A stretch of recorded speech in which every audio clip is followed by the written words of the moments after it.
Major Ramaswamy Parameswaran.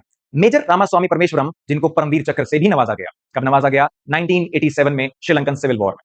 और दूसरे famous अफसर मेजर मुकुंद वरदराजन जिनको 2014 में एंटी टेररिस्ट एक्टिविटीज में 2014 में जिनकी शहादत हुई और उनको नवाजा गया पीस टाइम के सबसे उच्च गैलेंट्री अवार्ड अशोक चक्र से। ऐसे अनगिनत अफसर ओटी चेन्नई से ताल्लुक रखते हैं जिन्होंने भारतीय सेना में अपना वेलर करेज दुनिया को दिखाया।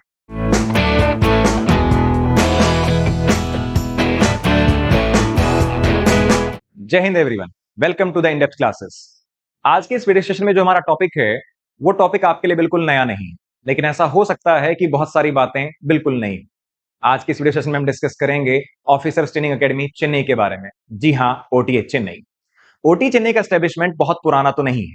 बात करते हैं 1962 का इंडो चाइना वॉर, जब भारतीय सेना को यह महसूस हुआ कि भारतीय सेना में फौज के अफसरों की कमी है और इसीलिए ऐसी किसी इमरजेंसी सिचुएशन को हैंडल करने के लिए हमें एक ऐसा इंस्टीट्यूशन बनाना चाहिए जहां पर ऑफिसर्स को जल्दी ट्रेन किया जा सके। इसी बात को ध्यान में रखते हुए दो मिलिट्री ट्रेनिंग स्कूल्स बनाए गए, एक पुणे में और दूसरा मद्रास यानी चेन्नई में। पुणे के स्कूल को बाद में चलकर 1964 में डिसकंटिन्यू कर दिया गया, लेकिन चेन्नई का यह मिलिट्री स्कूल कंटिन्यू रहा कैडेट्स को ट्रेनिंग देने के लिए। इसका इनॉग्रेशन पहली बार 15 जनवरी 1963 को किया गया बाय ब्रिगेडियर राम सिंह, और ब्रिगेडियर राम सिंह पहले कमांडेंट बने उस मिलिट्री ट्रेनिंग स्कूल के जो बाद में चलकर रूप लेता है ओटीए चेन्नई का। 1985 तक ये ट्रेनिंग स्कूल कैडेट्स को मिलिट्री ट्रेनिंग प्रोवाइड करता था, लेकिन 1985 में इस ट्रेनिंग स्कूल को एक एकेडमी का दर्जा मिला। जी बिल्कुल, और ये फाइनल अपने रूप लेती है ओटीए चेन्नई के रूप में। ओटीए चेन्नई जो बिल्कुल आईएमए देहरादून और एनडीए खड़कवासला की तरह अब एक फुल फ्लेज एकेडमी बन चुकी थी।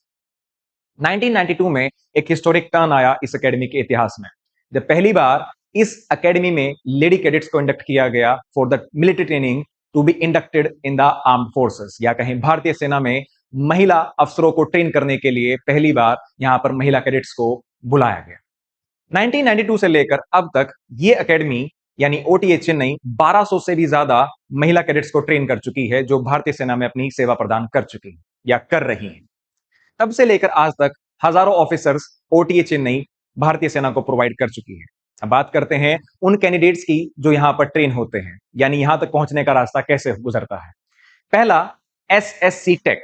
एसएससी से मेरा मतलब है short service commission. Short service commission tech यानी जो टेक एंट्री से ऑफिसर जाते हैं, चाहे वो मेल हो चाहे फीमेल हो, वो यहीं पर ट्रेन होंगे। दूसरा, SSC non tech. SSC non tech में फिर दो क्लासिफिकेशन आ जाता। पहला, वो कैंडिडेट्स जो एनसीसी सर्टिफिकेट से क्वालिफाइड हो और फिर वो डायरेक्ट एसएसबी में अपीयर होकर, रिकमेंड होकर, मेडिकल फिट होकर और ज्वाइन करते हैं ओटीए चेन्नई। तीसरा क्लासिफिकेशन जो कि एसएससी नॉन टेक का दूसरा क्लासिफिकेशन है, जिसमें आप यूपीएससी के द्वारा कंडक्ट कराए गए एग्जाम सीडीएस में अपीयर होते हैं और सीडीएस में ओटीए का एग्जाम क्लियर करने के बाद जिसमें आप इंग्लिश और जीएस का पेपर क्लियर करके एसएसबी से रिकमेंड होकर पहुंचते हैं चेन्नई, और उसके बाद जैग एंट्री के कैंडिडेट्स भी यहीं पर ट्रेन होते हैं। ओटीए एकेडमी भारतीय सेना की एक ऐसी ट्रेनिंग एकेडमी है जहां पर मेल और फीमेल दोनों लोग ट्रेन होते हैं।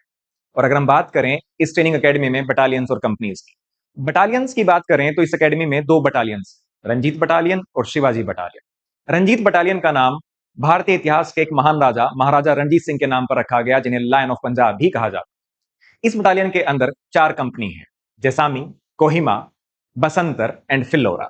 और दूसरी बटालियन हमारी है शिवाजी बटालियन। शिवाजी बटालियन का नाम छत्रपति शिवाजी महाराज के नाम पर रखा गया, जिसके अंदर 3 कंपनियां हैं, जिसमें आपकी है नौशेरा, मेक्तिला और जोजिला।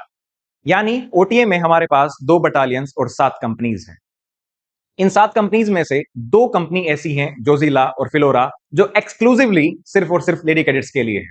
बाकी 5 कंपनी में आपके जेंटलमैन कैडेट्स इंडक्ट किए जाते हैं। अगर हम बात करें आज तक के फेमस अफसरों में से, बहुत सारे ऐसे अफसर हैं जो अपनी सेना प्रदान करके रिटायर हो चुके हैं। बहुत सारे ऑफिसर ऐसे हैं जो अपनी सेवा अभी भी भारतीय फौज में दे रहे हैं। अब यहां पर जो ऑफिसर्स ट्रेन होते हैं वो ट्रेन होते हैं शॉर्ट सर्विस कमीशन के लिए, यानी जिनकी जो सर्विस पीरियड है उसका टर्म होता है 10+4, यानी 10 साल, जिसको 4 साल के लिए एक्सटेंड किया जा सकता है। इसमें हम फेमस ऑफिसर्स की बात करें तो सबसे पहले हमारे पास आ जाते हैं मेजर रामास्वामी परमेश्वरम। मेजर रामास्वामी परमेश्वरम जिनको परमवीर चक्र से भी नवाजा गया। कब नवाजा गया? 1987 में श्रीलंकन सिविल वॉर में। और दूसरे फेमस अफसर मेजर मुकुंद वरदराजन, जिनको 2014 में एंटी टेररिस्ट एक्टिविटीज में 2014 में जिनकी शहादत हुई और उनको नवाजा गया पीस टाइम के सबसे उच्च गैलेंट्री अवार्ड अशोक चक्र से। ऐसे अनगिनत अफसर ओटी चेन्नई से ताल्लुक रखते हैं जिन्होंने भारतीय सेना में अपना वेलर करेज दुनिया को दिखाया। और आपके पास भी मौका है ओटीए चेन्नई जाने। ओटीए चेन्नई, जहां पर आप एग्जाम के through, even through the direct entries जैसे कि एनसीसी एंट्री, जो कैंडिडेट्स एनसीसी ज्वाइन करते हैं, वो भी आप ओटी चेन्नई को ज्वाइन कर सकते हैं। कैसे? वो अपनी डायरेक्ट एंट्री का मतलब है आपको एग्जाम देने की भी जरूरत नहीं है, यानी सिर्फ आप अपने एनसीसी करने के बाद सीधा एसएसबी जा सकते हैं और रिकमेंड होकर आप ज्वाइन कर सकते हैं ओटी चेन्नई को। So best wishes for your future. जय हिंद। Thank you everyone.